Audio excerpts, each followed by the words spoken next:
You can relax yourself. Don't take it too serious. You are going to enjoy the present moment.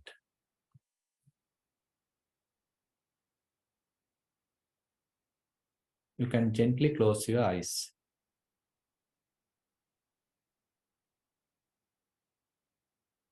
Now you can take a deep breath, hold it for a while, and slowly release.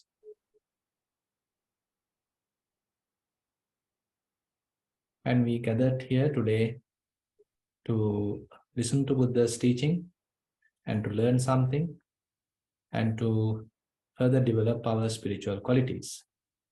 So we can wish everyone may get such a good opportunity to develop ourselves and to get the benefit from the Buddha's teaching. May all of us be well, may all of us be happy, may all of us be free from suffering.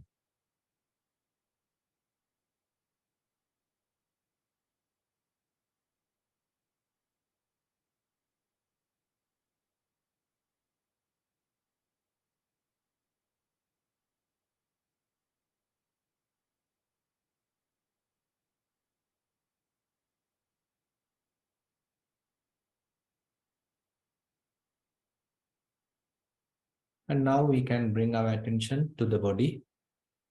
So we are in a sitting posture. Right now we are sitting. Our eyes are gently closed and our lips are gently touching. Jaws are not tightly coupled, they are relaxed. And we are comfortably, naturally breathing. And we can maintain a slight smile. We are going to enjoy the present moment. And we are going to accept whatever happens. If there are sounds, we can simply listen. If there are odors, we can simply smell. If there are thoughts, we can still be aware of them. We are not driven by them. We can be mindful. Step back and watch everything.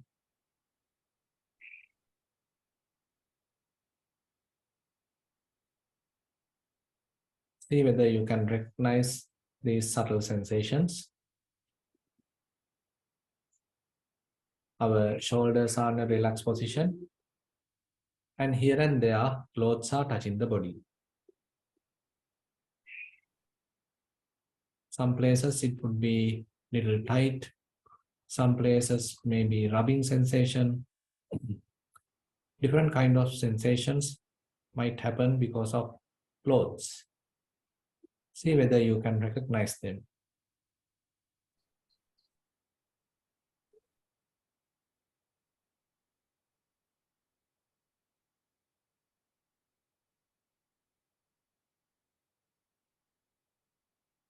You can take a deep breath, hold it for a while, slowly release. Come back to yourself. Be aware of the body.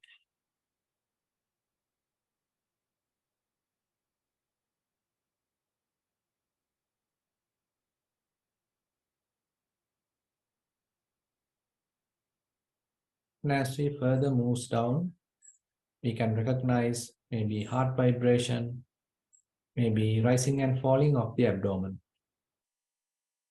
As we breathing in, the abdomen comes forward, rising. As we breathe out, it comes back, falling. We can gently be with this rising and falling. We are giving a little task to the mind to recognize each rising, each falling. We are keeping it very simple. We are not thinking about it. We are not trying to force it, change it. Rather, we simply allow the process to happen naturally. And each rising, I am fully aware.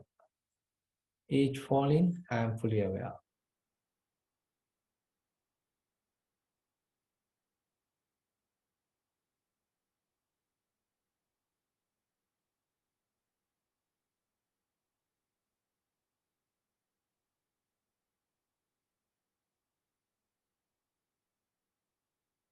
Again, you can take a deep breath, hold it for a while, slowly release.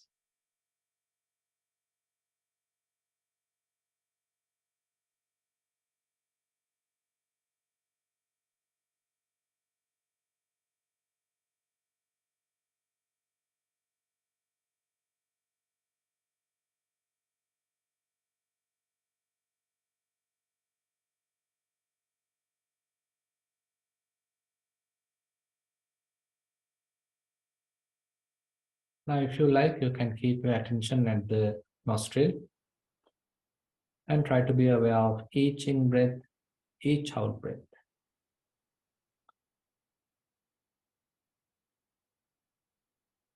Again, we are allowing the body to naturally breathe and be aware of each in breath, each out breath.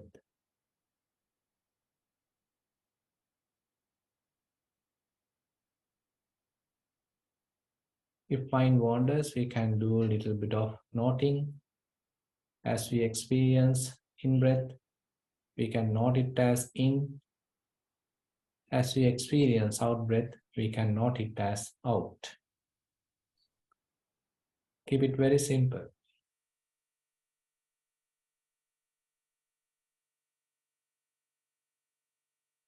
Allow the mind to enjoy, experience each in breath, each out breath.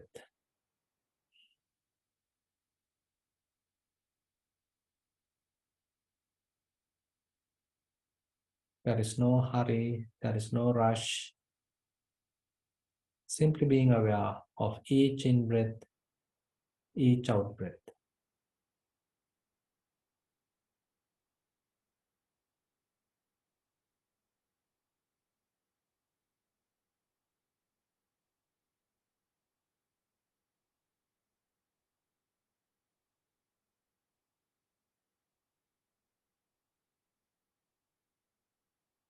If your mindfulness is well established, you can try to see some subtle aspects of breathing, whether it is warm or cool, whether it is long or short, from which nostril it is going in, from which nostril it is going out, where is it touching. These subtle aspects you can carefully recognize.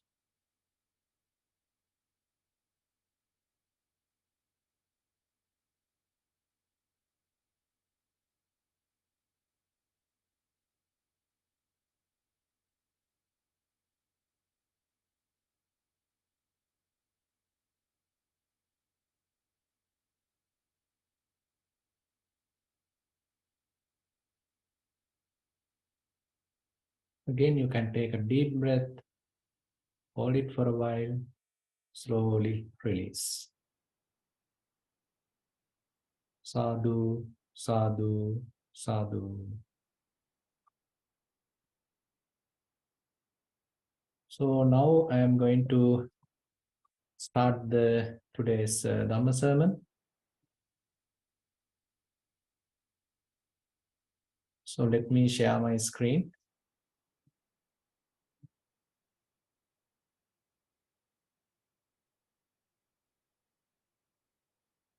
So Papanca as a cause for mental health.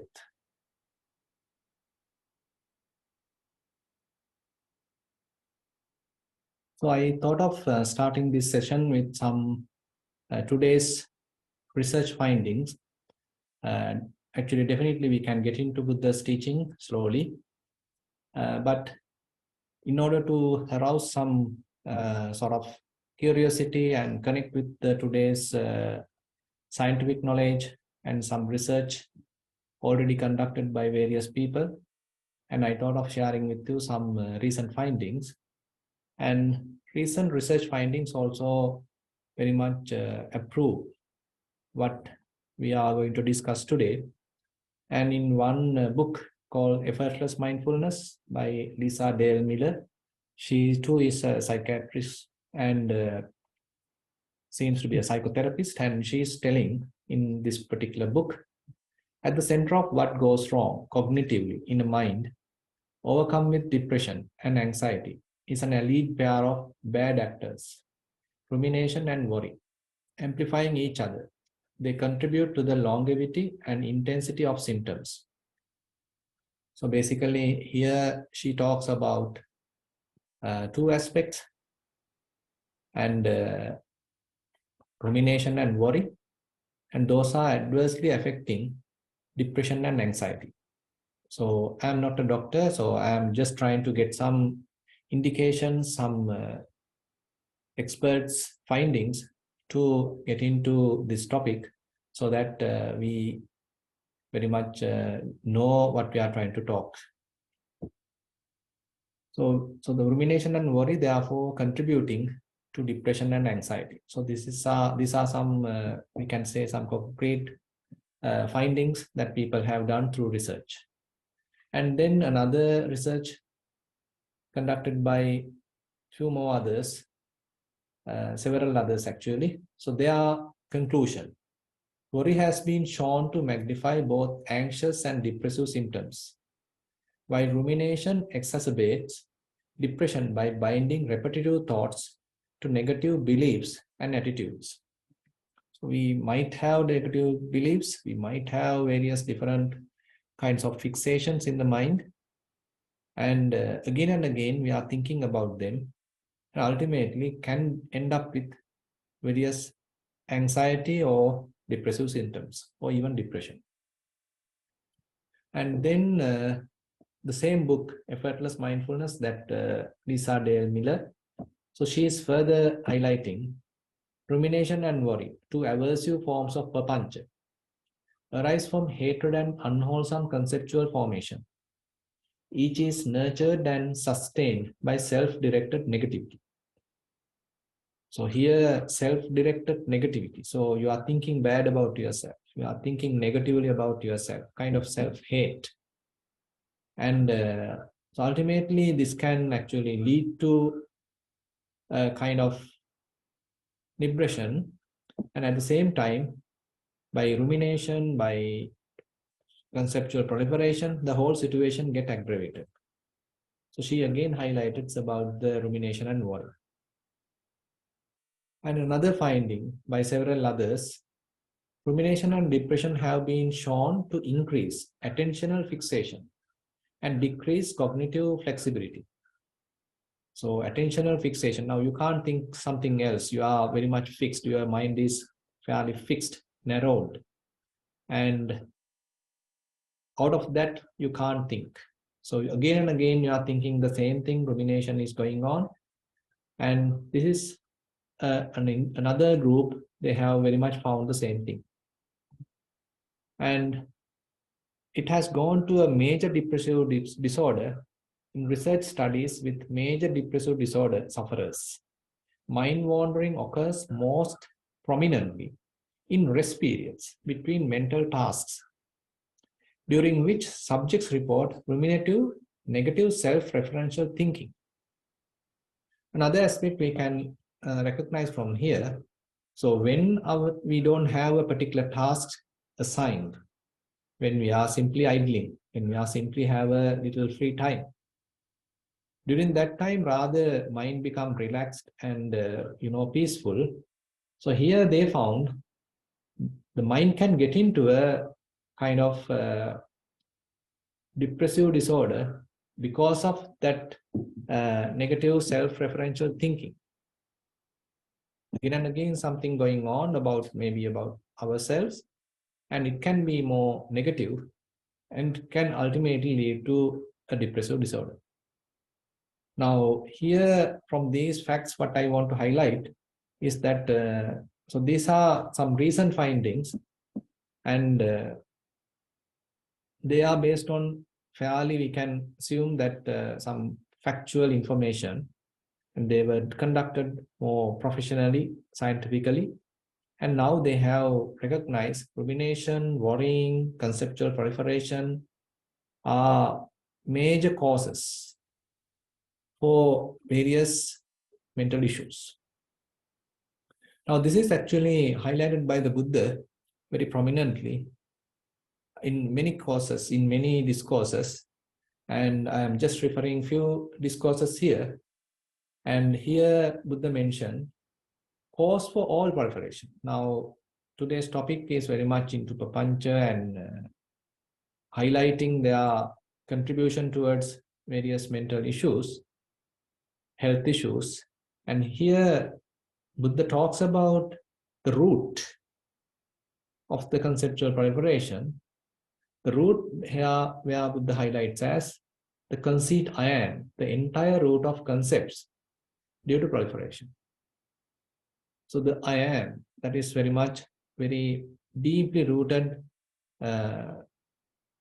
we can say, wrong perception, a wrong thought, a way of looking at things, how we feel, sense of I. So many different ways we can recognize it. Anyway, Buddha mentioned by reflection, he should stop the conceit I am, the entire root of concepts due to proliferation.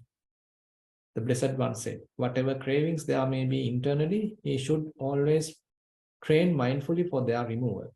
So Buddha actually enhanced the topic, adding various other factors into the picture. But very much the theme of this whole verse is that the root cause of conceptual proliferation is the conceit I am, asmi mana. Now, directly conceptual proliferation is highlighted as a disease in several suttas. So one sutta is we can recognize from Samyutta Nikaya, Yavakalapi Sutta. So there Buddha mentioned, Papancitam bhikkave rogo, Papancitam gando, Papancitam salla, Tasmatiha bhikkave nipapanchena cetasa viharissa mati, evam hivo bhikkave sikkitamma. Proliferation is a disease, proliferation is a tumor, proliferation is a dart. Therefore, bhikkhus, you should train yourself thus. We will dwell with a mind devoid of proliferation. Now, actually, today I don't want to discuss much about how to overcome proliferation. Maybe at another time we can talk about it. But here, today I want to highlight how they are impacting our mental health. So what would be the best state of mind? So if we can get a little idea about a kind of a healthy state of mind, so then probably we can get an idea what is a unhealthy state of mind. Now, just before we start this session, actually we did a little bit of guided mindful sitting. So there we tried to relax ourselves, forget about all what has happened. We stopped as much as possible about various regrets. We tried to calm down the mind. We tried to relax the mind, try to maintain some peace within the mind. So we didn't allow ourselves to fall asleep, and we didn't allow various doubts to arise. So very much like we are trying to maintain a fairly healthy state of mind. So from the Buddhist point of view, we can say we are trying to maintain a mind free from hindrances. So as you all have heard, 5 hindrances Buddha mentioned. The first one is sensual desire, kama chanda. Second one, ill will, vyapada. Third, sotantopa, thinamidda. Fourth, uddachakukkucca, that is restlessness and regrets. And then vichikicca, that is the kind of skeptical doubts. Now these, whenever our minds are fairly overwhelmed by any of these, are influenced by any of these, actually we can say mind is not in a healthy state. Suppose that you are in a kind of burning with anger. So definitely you all can understand. So then the mind is not in a comfortable state. Rather, your body also feels uncomfortable, and your mind is also burning with anger. It's not a comfortable state of mind, not a healthy state of mind. On the other hand, on some another occasion, probably the mind is overwhelmed by lust. The mind is burning with lust. There also mind become anxious, and again mind become more crowded, and you can't think anything else. So your mind become really drowned into a particular state of mind. So yeah, it is quite unhealthy. You become really uncomfortable. You are driven by lust. You are under the influence of lust. There also we can understand. So mind is not in a healthy state. And say you are nodding and probably in a drowsy mood. So that is also not an active mind. That is also not a fairly alert and not in a healthy state, where your mind is not in an active state. And if you have various doubts, if you have various perplexities, they also you are going to this state, that state, thinking about him, think about her, think about many other people, and doubtful about them or doubtful about yourself, and doubtful about whatever a situation. So again, mind become anxious, mind become restless. So that is also not a healthy state. So we can see whenever these hindrances are coming to the picture or trying to crowd the mind, try to overwhelm the mind, so we can understand, okay, I'm not in a good healthy position. My mind's clarity is not available to me right now. So mind is under the influence of various other unhealthy states of mind, unhealthy participants or unhealthy contributions, attributes, which are fairly, we can say, harming the mind, crowding the mind, and overwhelming the mind. And whenever these things are happening, so actually they may not happen immediately. They may grow slowly, step by step. And one form of happening then is because of this conceptual proliferation. Say, for example, someone has done something wrong to you, and you may thinking about that particular event. And on the way back to home, you were thinking about it. While driving, you are thinking about it. And while getting down your vehicle, maybe you are thinking about it. While eating, you are thinking about it. And now you are trying to rest yourself, maybe while watching television, but you are thinking about what has happened today, how he has behaved. You may be having your dinner, but you are thinking about him, what has happened. Now you can see we are aggravating the situation by thinking. We couldn't stop, we couldn't control the mind, or we couldn't let go of what has happened. But rather, by thinking, we are more and more aggravating the situation. Unfortunately, we are adding more and more stuff to the situation. What has really happened might be a little event, but now we are adding various things, maybe with respect to the past. I'm adding, so what he has done in the past. So maybe to the future, I'm adding what he's going to do in the future. And even to the current situation, we are adding, okay, what he might do to my children, to my parents, or my friends, to myself even. So likewise, I can aggravate the situation by thinking, more and more thinking. I am thinking with respect to the past, future, present, and what I have seen, what I have heard, what I have imagined. Now, all these things refer a kind of a process going on in the mind, where very much like we are multiplying the whole situation. So the thought process is not directed in a particular direction, on a selected healthy direction, but rather it is randomly jump into this and that and into many directions. So this many directional jumping, many directional thinking, ultimately can overwhelm the person. So this is actually mentioned very beautifully in the so well-known sutta called Madhupindika Sutta, where how thinking ultimately overwhelm a person. So the whole process starts in a very, say, innocent manner, we can say. But ultimately it overwhelms the person who is getting to this whole process. So there are actually, we can talk about three states, or we can say three stages. So the first stage is very much a kind of a dependently arisen process, which is even common to the Buddha, even common to the Arahants, common to the nobles, and common to the world beings. So that's a dependently arisen process.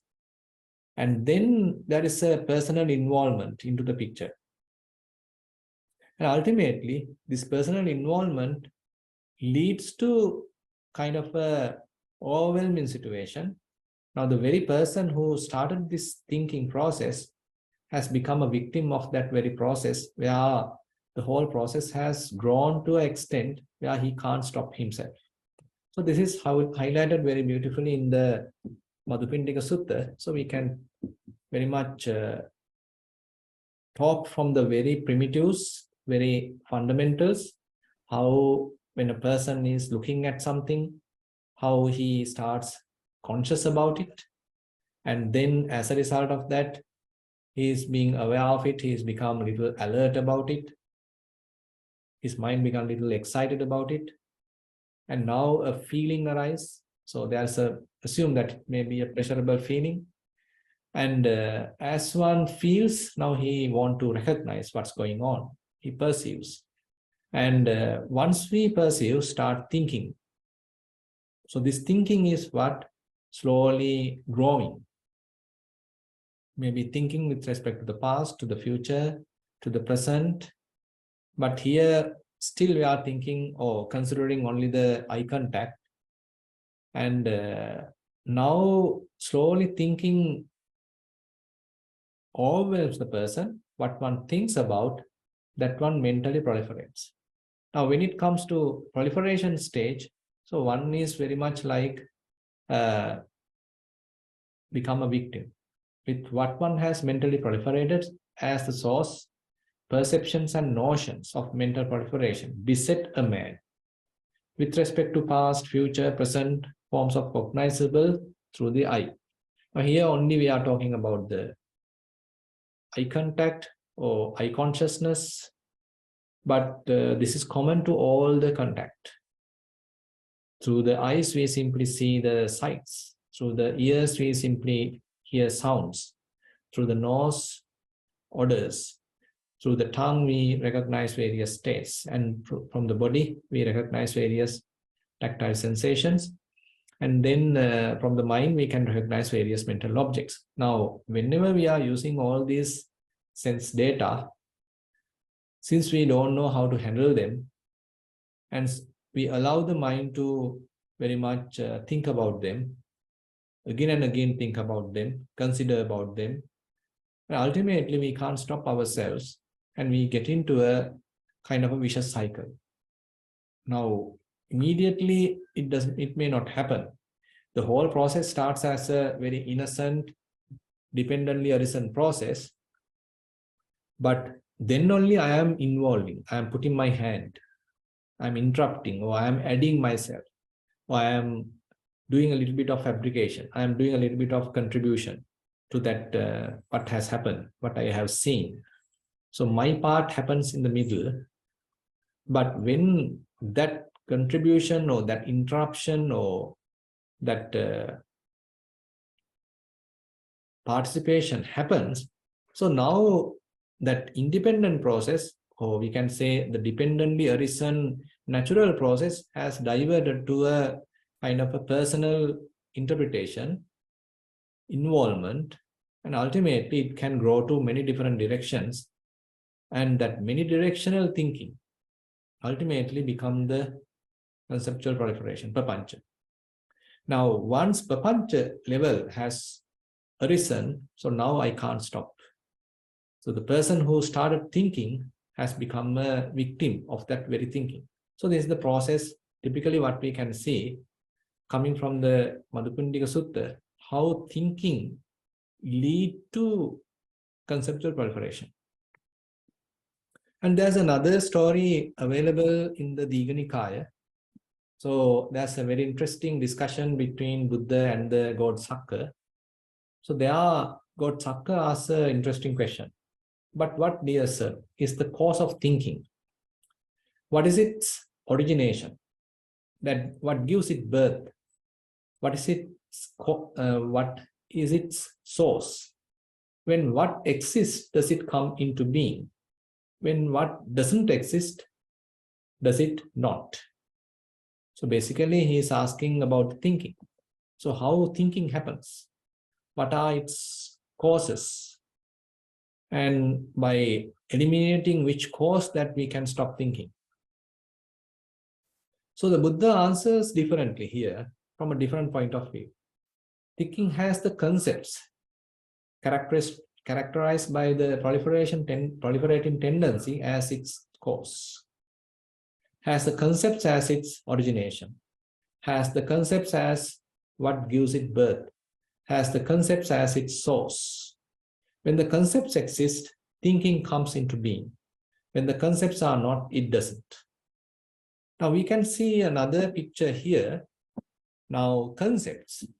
So what we have prepared, what we have conventionally agreed, what we have found as human beings, as a society, as a group, as a department, as a country, as a nation. So we have found various things. We are very much adding many labels. We have our own names. We have our own identifications. We have our own way of telling things. And various words, various sentences, grammar, languages, names to everything, names to places, names to roads, names to individuals. Now, conventionally, now the whole system become fairly conceptualized. So concepts play a big role in this typical society.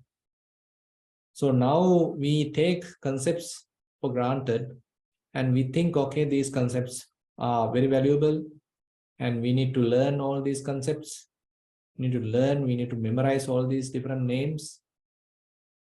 And so we are learning them, we are memorizing them, and we are using them heavily during our communication and during our writing and all this way. So now concepts are very much some essential component for our living. Now, even we are thinking based on concepts. Now, in order to think, we may need a language. So when we are thinking, so we are using many different types of words, sentences. And using that particular word, sentences, okay, I am now thinking. Now, when these concepts are available, it promotes thinking. And these concepts are actually the products of proliferation. Now, say, for example, assume that I want to, and we as a group assume that there's a newly built road. And now we need to put a name to the newly built road. There was no road before that. And we all get together and we started a bit of, say, Chandaratana. And then we started making a road. And now we all want, okay, now several people are becoming the inhabitants there. And now we need to give a name to that particular road. So we are selecting, okay, we are proposing different names. So what would be the most appropriate name for this particular road? So since we all contributed, maybe let's name it as Samagimavata, maybe the road of the peace. So we are naming it, so we are labeling it. So now we are putting a label, we are putting a banner. Okay, this is Samagimavata, this is the road of the peace. So now it's become a solidified. So in our mind, now we recognize, okay, this is Samagimavata. So this is how it is indicated. This is how it has to be represented. This is how it has to be named. And this is where it is located. And when you are explaining it to another person, how to come to your house, okay, you can give directions. And probably nowadays you can look into the Google map. So you can find out where the road is. So these concepts are very essential in that sense. But on the other hand, when you see that road, you can remember how you were doing, how you were contributing, how all of the villagers are building that road, how many others are contributing. Maybe, probably you were able to get some support from the politicians. Now you are getting to various thoughts, and it's a bit interesting story now. So you even like to tell that story, how you were building that road to another person. And you are going to a, say, working place, and you are talking how you are contributing, how the others are all working together, and ultimately end up with a very beautiful road, and you have named it like this. So it has become a story. So the name, whenever you see, it's promoting thinking. So it's igniting the thinking process within our mind. So the name is a product of proliferation. So we all come together, we discussed about it, and many different people have put various ideas. Probably we come across different names to the road, but ultimately with the majority of the votes, say, we selected, okay, let's name it as Samagimavat. Now you can see here, actually, there's all these conventions, all these concepts are the products of mental proliferation, too much thinking, considerations, and the interesting part is now they become actually promoting thinking. When you see that name, again you get various thoughts. So it promotes thinking. Now Buddha mentioned thinking has the concepts as its cause, has the concepts as its origination, has the concepts as what gives it birth, has the concepts as its source. When the concepts exist, thinking comes into being. When the concepts are not, it doesn't. Now here, concepts in the Pali terms, we can say Papanca Sanya or Papanca Sanya Sankha. And they are very much like static. And they promote this static concepts which have the tendency to proliferate.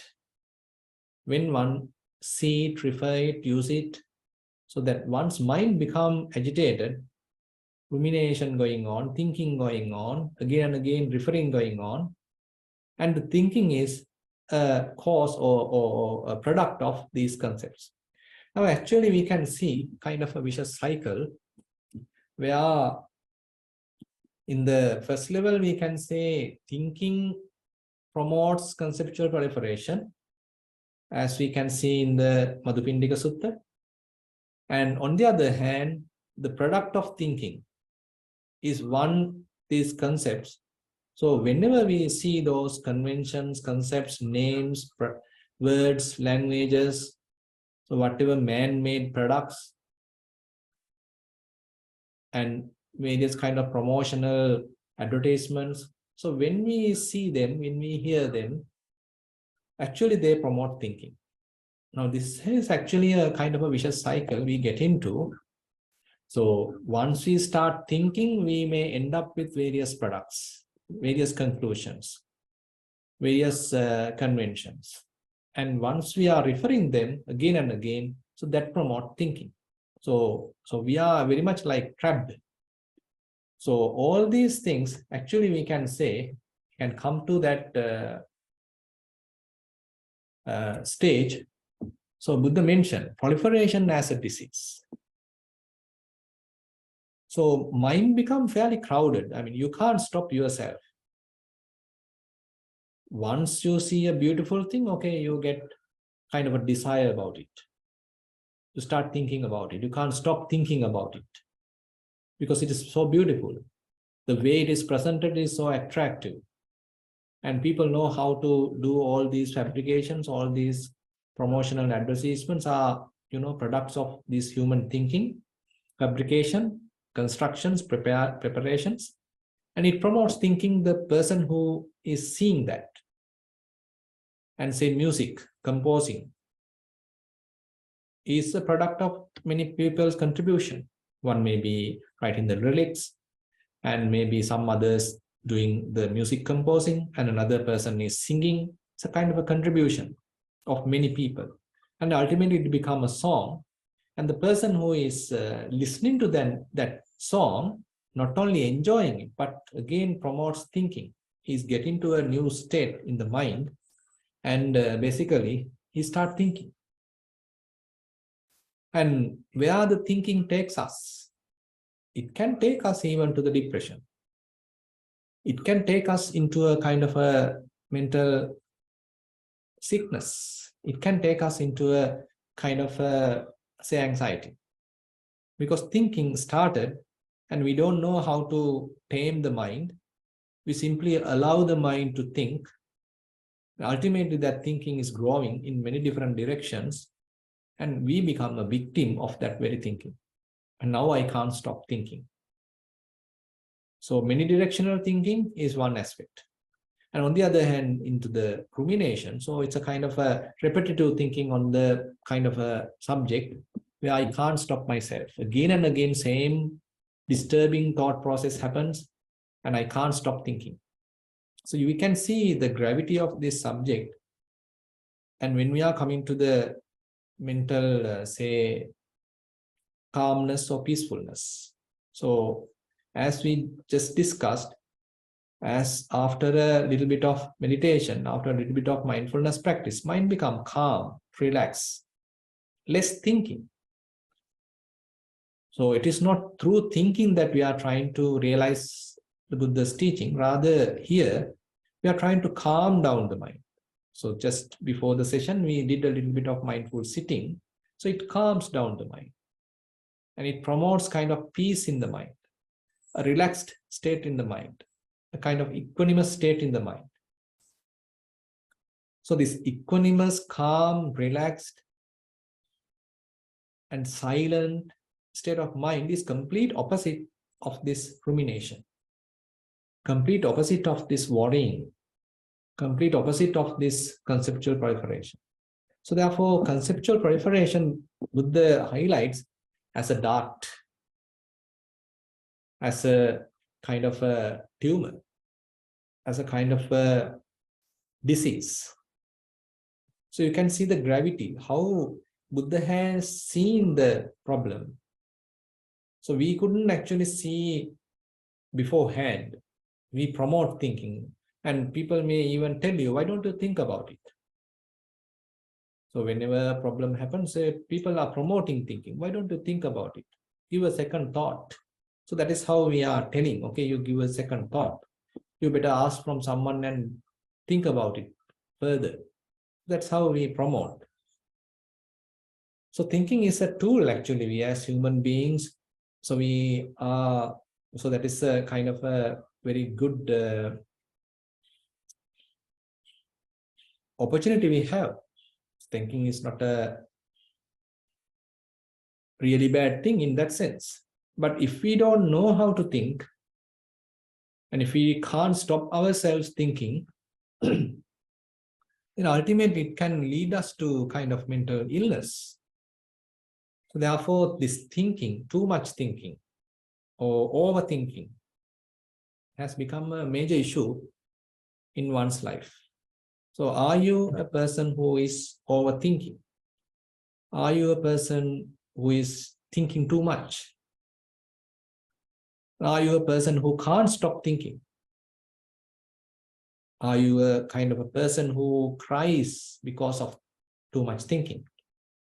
Or are you a person become more anxious because of thinking?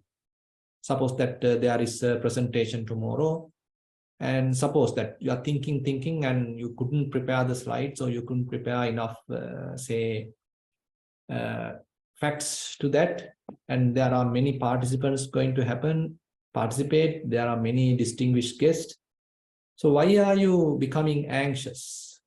Why you become nervous? So what is happening to your mental health? So why can't you sleep well today night? So because of too much thinking. So we are anticipating the situation and we think that things can become wrong. I can go wrong.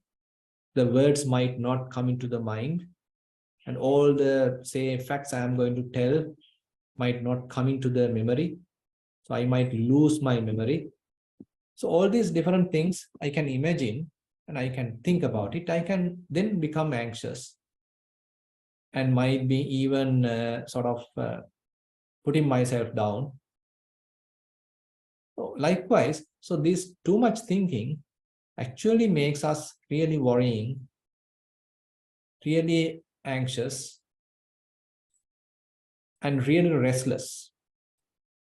And when there are doubts, even we can't sleep.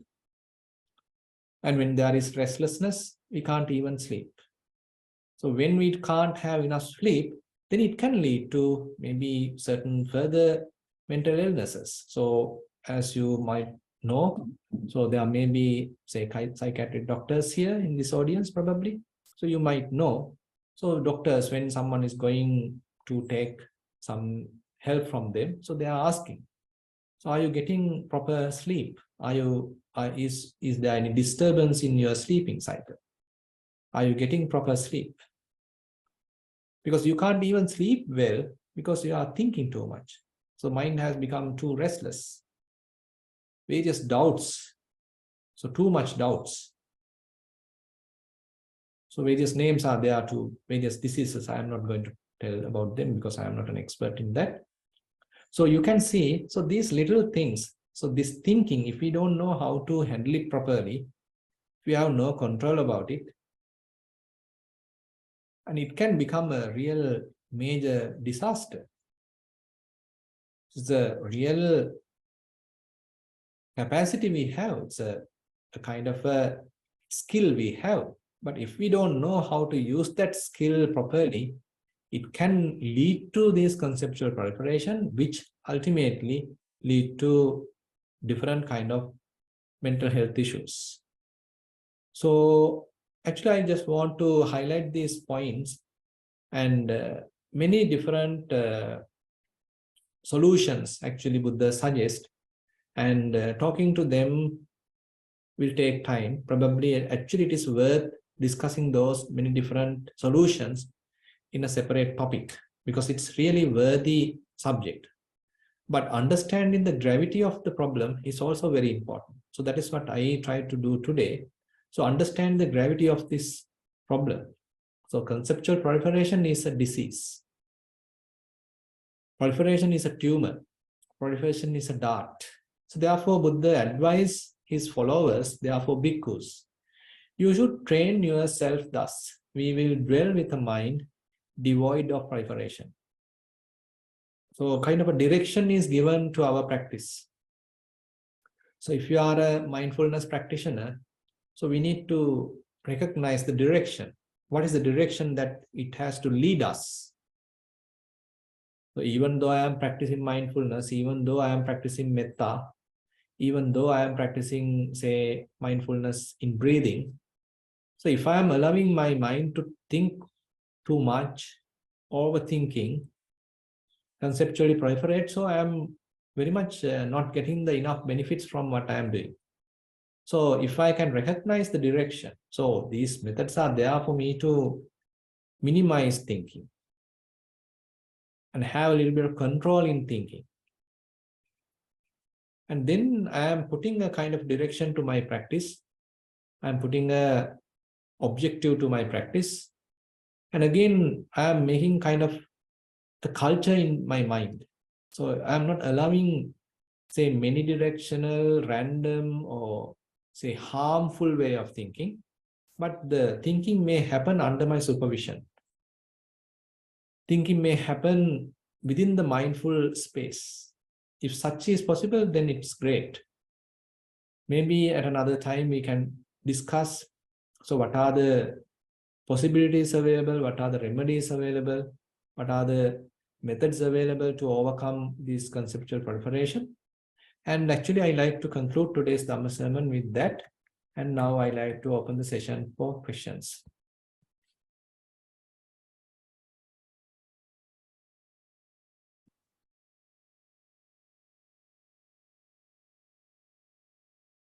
Thank you very much, Bante, for that very valuable, and I think we can all appreciate how that works, overthinking, going on, getting obsessed with a thought.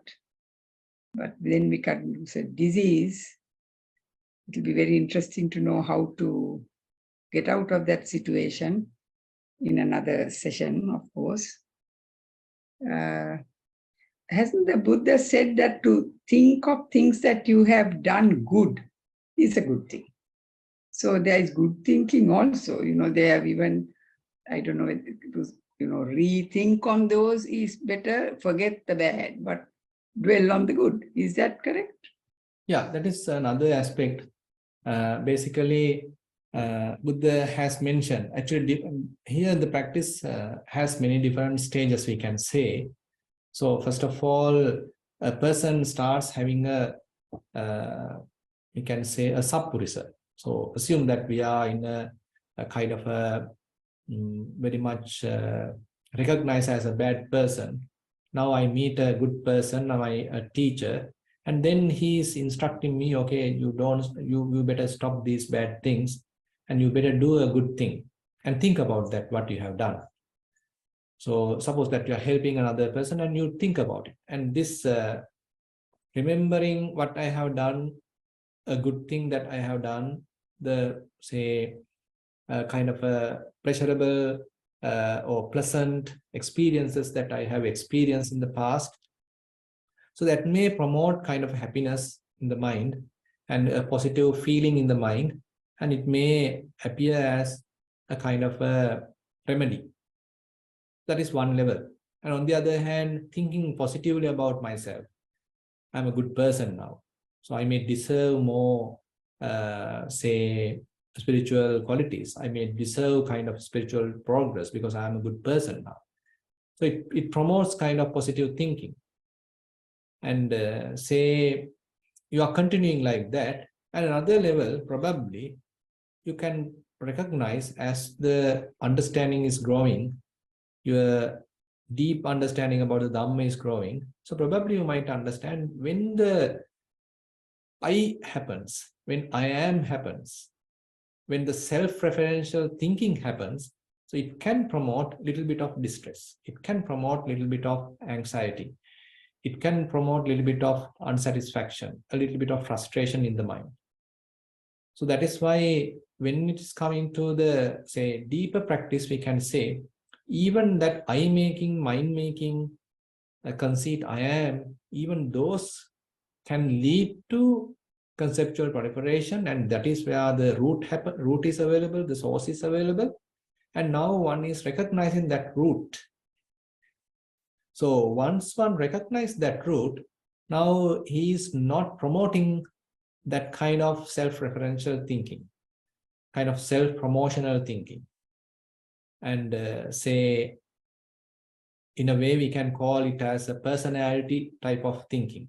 Personality view-based thinking, Sakkaya Ditthi-based thinking, personality view-based thinking. Assuming that there is a person here, there is a substantial individual here, I am here, and so I am referring myself as a person and I am referring another person as a separate person, and now I am thinking. So this is in a way deeply understanding. So this can lead to too much thinking. So there are actually, that's why if we go to the root cause of conceptual proliferation, that is where Buddha very beautifully highlighted. So that in this what you call Tuataka Sutta, Buddha mentioned Moolam Papanca Sankhaya Manta Asmiti Sabbang Uparunde. So the conceptual proliferation actually is very much like the end product. That is the symptom. But underneath is the self-referential thinking or self-referencing. So I have underneath a perception that there is a person here. Here I am, and I am here. I am thinking. I am an individual. So this is a very subtle, deeply rooted misunderstanding, we can say. So when someone is coming to the understanding of that deep situation, now he is not promoting self-referencing. Now, even a good thing is done, so he is done. He no more, making a self out of that, even the good thing. But we can see the stages in our practice, that the early stage of our practice. So when we done something good, yes, we can think about it, and we can be again and again rejoice about it.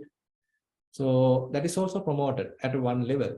But when you are getting to the advanced levels of practice, deeper vipassana, or we can say in the second level of samadhi, the supramundane level of samadhi.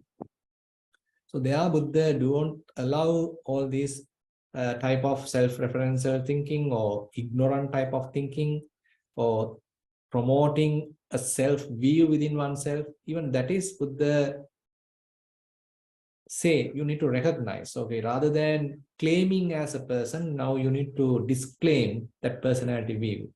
I making, mind making has to be recognized and slowly discard that. So then ultimately it's a kind of a, we can say, a relaxed mind state, a detached mind state, say unestablished mind state, an open mind state, is something that Buddha is promoting, where your mind is not into a kind of a fixation. You are not in a kind of an ignorantly thinking person. Rather, you understand deeply, okay, this is a kind of a dependently arisen process going on, dependently arisen bodily process is going on, or physical process is going on, and again, a dependently arisen mental process is going on, and there are interactions between these two processes. Other than that, there is no a substantial inner core, ongoing self, ongoing person in this whole process. So it's a kind of a deeper understanding that Buddha highlights as we are continuing our practice. In another sense, we can say that is the teaching of the non-self, anatta. And when one is into that level, so he may not promote self-referential thinking. Thank you, Bhante. Shall we open the floor, please? I'm sure there are a lot of questions to ask, because thinking is something that we are doing all the time and we have to do. I suppose being mindful of what's going on around us and thinking of what's going on around us are at two different levels. Just watching and not going on ruminating or worrying about it is what is bad. Am I right, Bhante? That is the topic. Correct. So actually, now when actually we didn't discuss this today, now how would the recommend various methodologies to replace that bad kind of thinking, kind of harmful kind of thinking, is also discussed. Say, for example, in the Vitakka Santana Sutta, Buddha comes up with 5 methods to say promoting some healthy type of thinking. And there Buddha mentioned, okay, the mind is continuously thinking about some agitating type of thought, an unwholesome type of thought, and probably you can replace that with a wholesome type of thought. Say, obvious example is if the mind is continuously thinking about a person and hating that person, probably you can think about something else. So that is another method. And probably you can recognize something good in that person and try to wish some loving kindness. So that is another method. And probably you can recognize the root cause, how this thought process has started. So that would be another method. So likewise, very interesting and say practical methods Buddha has highlighted to avoid unhealthy, harmful type of thinking. And that is, using the thinking process itself. So that is the beauty of the Dhamma. So now actually I have highlighted the danger in these concepts in a way. But even in the meditation at the first level, so we are using these concepts properly. So it is not that we are trying to eradicate concepts or, prohibit thinking or prohibit concepts. Rather, we are using the very concepts properly. Ultimately, the very concept starts fade off. So as the concepts are not making a mark in the mind, we can say, an impact in the mind. So seeing might become just seeing. So the mind has developed to a kind of a level where the marks indicated by all these different sites are not come and mix with the mind, not come and, disturb the mind. Thinking the sights become just mere sights, or we can say seeing become just seeing, hearing become just hearing, sensing become just sensing, cognizing become just cognizing, but the mind's clarity may remain. So whatever these external sense impingements does not have a disturbance in the mind, so mind's clarity remains, mind's peacefulness remains. So as in the indicated in the Bahya Sutta, Ditya Ditta Mattam Bhavisati, Sute Sutta Mattam Bhavisati, Mute Mutta Mattam Bhavisati, Vinyate Vinyata Mattam Bhavisati. So if one arrives that kind of a state through one's own practice, so that means, so the concepts are there. You are not going to destroy the concepts. You are not asking people to stop concepts. Rather, concepts are there, but now the mind has the capacity. You have developed a certain skill within yourself that concepts no more come and disturb the mind. Mind has the capacity to maintain its clarity. It is maintaining its peacefulness, even though you see various sights, even though you hear various sounds, or even though you hear various songs. But the mind is not getting distracted, mind is not getting disturbed, so the clarity remains. So that is the beauty of the practice, we can say. So the Buddha's teaching, the practice, the mindfulness practice in particular, is taking us to that kind of a capacity. And ultimately, things are available, but you have the capacity to remain calm, maintain peacefulness, maintain clarity of the mind, and you are not going to think. If necessary, still you can think, but thinking happens under your supervision. Within the mindful space, okay, now mind is thinking. Like, say, while the mother is watching, a child is playing. So in case the child, touch something harmful, probably the mother can intervene and help the child stop that particular activity which can be harmful to the child. So likewise, so within the mindful space, under your supervision, under your observation, so the mind is allowed to think, maybe thinking in a beneficial way. In case mind start thinking harmful way, you can interrupt.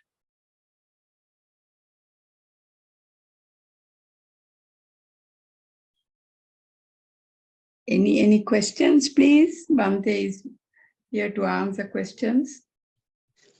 Bhante, how many thoughts come up in a person's mind daily, and how we can reduce the thoughts coming to mind?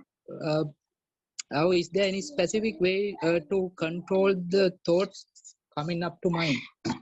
Yeah, so that's why actually today we didn't get into the topic of different methods available to reduce harmful thinking or to overcome harmful thinking, stop conceptual proliferation. We probably in a later situation, in a later time, we'll discuss this in a deeper way. Just to give you an answer, so probably, say for example, if you are practicing mindful walking, so allow the mind to think, doesn't matter. But again and again you are cutting that conceptual proliferation, stopping that conceptual proliferation, disturbing that conceptual proliferation, and keeping your attention on the foot. Again and again your foot is touching the ground, and again you are keeping your attention there.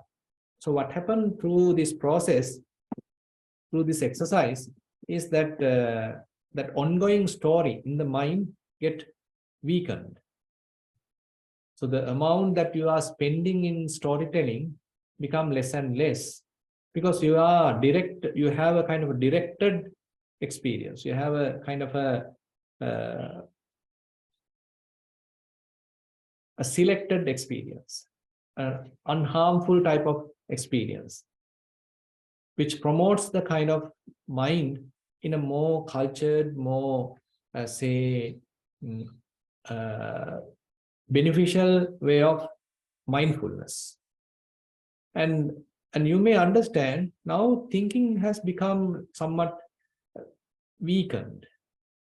The amount of thinking even become less, number of thoughts even become less, and the impact of thinking also become less. Maybe it is now appearing as a background process, and you can experience time to time some kind of calmness, peacefulness within the mind. So those thinking is no more a kind of a overwhelming type of process, rather it is happening as a background process. And as you are continuing the practice, there may be even situation you are mindfully walking even without a single thought. So this is something that people are experiencing. This is not that I am just telling, that if you refer, say, meditation interviews, so people are telling, okay, now I can walk from this end to the other end mindfully, and I am fully aware what is going on, fully aware what is happening under the feet, all different sensations I am fully aware. At that time, the thinking has completely stopped.